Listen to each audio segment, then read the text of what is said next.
Shalom saudara, hari ini kita akan mempelajari tentang misi dari lokal ke global, peran generasi muda dalam amanat agung. Di era digital saat ini, generasi muda hidup dalam dunia yang tanpa batas. Teknologi memungkinkan setiap orang dapat terhubung dengan siapa saja, kapan saja dan di mana saja. Namun di balik kemajuan tersebut, muncullah fenomena baru, yaitu banyak anak-anak muda yang kehilangan arah hidup mereka. Contohnya, mereka dapat berjalan jauh tetapi tidak tahu sedang menuju kemana. Mereka mengejar sesuatu tetapi tidak pernah merasa cukup. Hidup hari demi hari tapi tanpa makna yang jelas. Dan secara batin ini terasa seperti bingung dengan masa depan mereka. Mereka takut membuat keputusan. Mereka merasa tertinggal dari orang lain. Bahkan juga membandingkan diri terus-menerus. Kehilangan arah bukan berarti tidak punya aktivitas, tetapi mereka sibuk namun tanpa tujuan. Dan mereka terjebak di dalam rutinitas, lalu hidup hanya untuk kepentingan pribadi saja. Dan di tengah kondisi yang seperti ini, muncullah pertanyaan yang penting. Apakah generasi muda hanya hidup untuk dirinya sendiri, ataukah mereka juga memiliki panggilan yang lebih besar dari Tuhan? Amanat agung yang diberikan oleh Tuhan Yesus Kristus menjadi jawaban atas krisis identitas ini. Generasi muda dipanggil bukan hanya untuk menjadi sukses secara duniawi, tetapi juga untuk menjadi alat Tuhan di dalam menjangkau dunia. Pengertian amanat agung itu sendiri adalah perintah Tuhan Yesus Kristus kepada murid-muridnya sebelum Tuhan Yesus naik ke surga. Sebagaimana tertulis di dalam Matius 28 ayat 19 sampai dengan 20. Karena itu pergilah, jadikanlah semua bangsa muridku.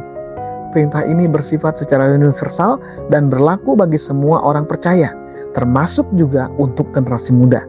Dan amanat ini bukanlah sekedar ajakan, melainkan mandat ilahi yang harus dijalankan.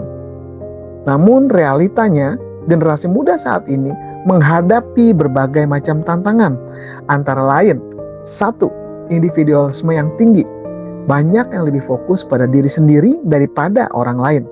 Lalu yang kedua, distraksi secara digital. Media sosial seringkali menjadi pengalih dari panggilan Tuhan. Lalu yang ketiga, krisis identitas dan tujuan hidup. Banyak yang tidak tahu untuk apa mereka hidup. Lalu yang keempat, ketakutan untuk bersaksi. Mereka takut ditolak, takut dianggap berbeda, bahkan juga tidak diterima. Padahal firman Tuhan dalam Roma 10 ayat 14 dengan jelas menegaskan bagaimana mereka dapat percaya jika mereka tidak mendengar. Artinya, dunia membutuhkan generasi muda yang berani untuk memberitakan Injil. Lalu perspektif Alkitab tentang generasi muda adalah dengan jelas menunjukkan bahwa Tuhan memakai anak muda. Yang pertama, dalam 1 Timotius 4 ayat ke-12, jangan seorang pun menganggap engkau rendah karena engkau muda. Bahkan dalam Kisah Para Rasul 1 ayat yang ke-8, kamu akan menjadi saksiku sampai ke ujung bumi. Ini menunjukkan bahwa generasi muda dipakai Tuhan sekarang dan bukanlah nanti. Misi dimulai dari lokal, yaitu Yerusalem, hingga global, yaitu ujung-ujung bumi. Dari lokal ke global itu adalah konsep misi. Dan misi tidak langsung dimulai dari tempat yang jauh, tetapi dari yang dekat.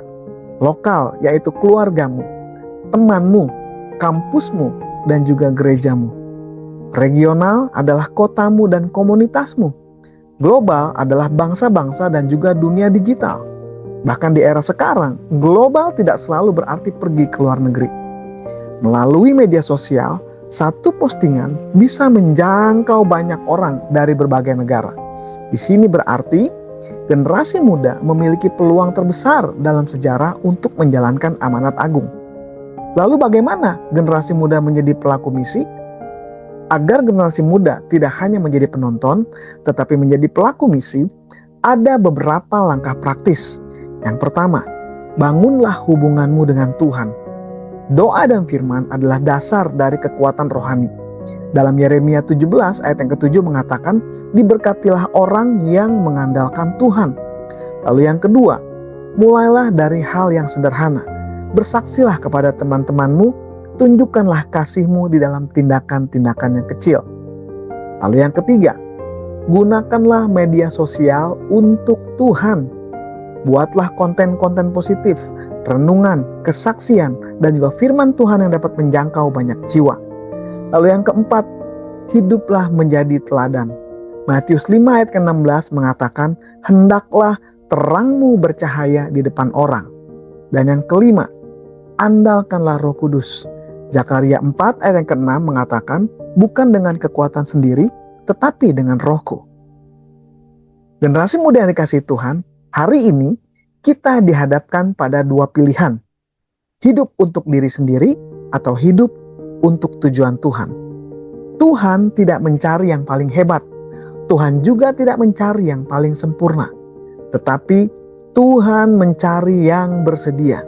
Seperti Yesaya berkata dalam Yesaya 6 ayat yang ke-8, ini aku, utuslah aku.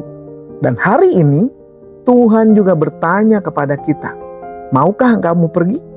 Dari lokal menuju global, dari hal kecil menuju dampak besar. Mulailah hari ini, karena dari satu kehidupan yang dipakai Tuhan dapat mengubahkan dunia. Terima kasih, Tuhan Yesus memberkati.